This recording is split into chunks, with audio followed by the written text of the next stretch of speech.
ये शब्द बोलने में जितना छोटा है उतना ही इसका अर्थ बहुत बड़ा है। स्कूल की घंटी बजती है, बच्चे कक्षा में आते हैं और एक शिक्षक का दिन शुरू होता है। लेकिन शिक्षक का दिन स्कूल की छुट्टी के साथ कभी खत्म नहीं होता।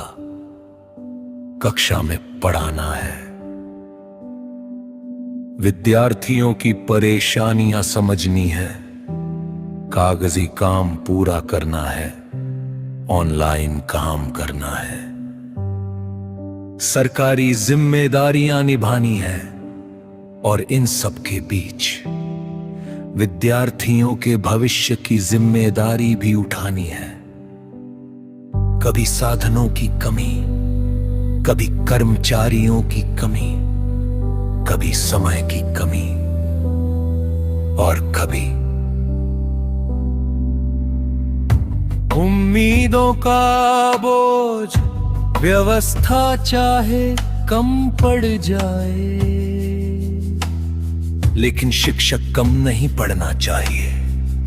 ये उम्मीद हमेशा रहती है, लेकिन उस शिक्षक के जीवन में भी परेशानियां होती है, उसे भी चिंता होती है, उसे भी थकन होती है, उसे भी कभी कभी लगता है बस अब बहुत हो गया। लेकिन अगले ही दिन वो फिर स्कूल आता है, चेहरे का दर्द छुपाता है, मन की चिंताओं को पीछे छोड़ता है और कक्षा में प्रवेश करते समय उसके मन में सिर्फ एक ही विचार होता है, मेरे बच्चों का भविष्य बनाना है। कभी अपनी जेब से विद्यार्थी के लिए कुछ खरीदता है,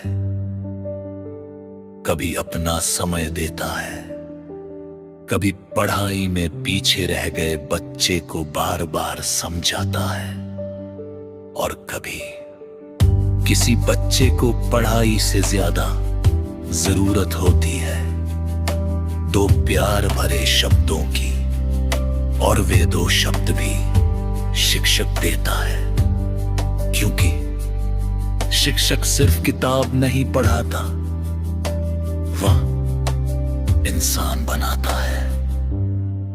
उसके हाथ में सिर्फ चौक नहीं होती, उस चौक में कल की इबारत होती है। उसकी कक्षा में सिर्फ पाठ नहीं होते,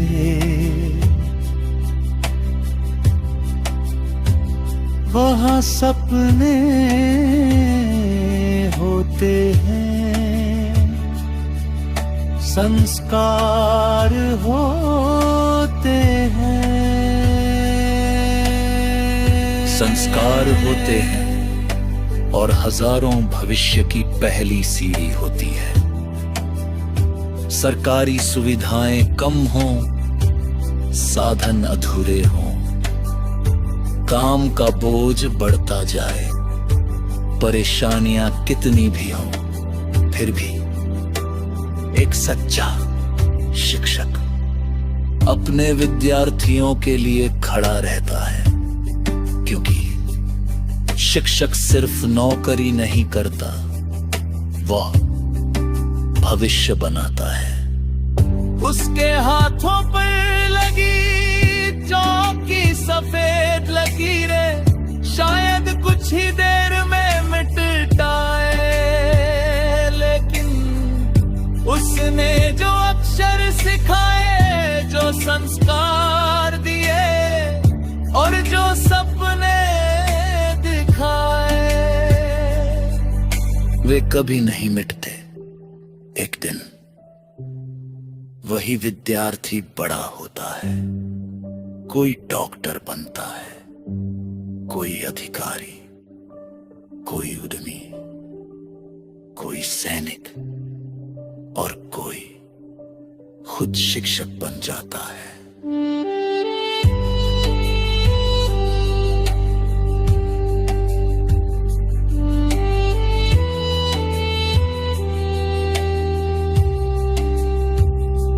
लेकिन उस हर सफलता के पीछे एक शिक्षक का अनदेखा हाथ होता है, सलाम। उस हर शिक्षक को जो अपने संघर्षों को पीछे रख कर विद्यार्थियों के जीवन में रोशनी पैदा करता है। शिक्षकों को दिल से सलाम।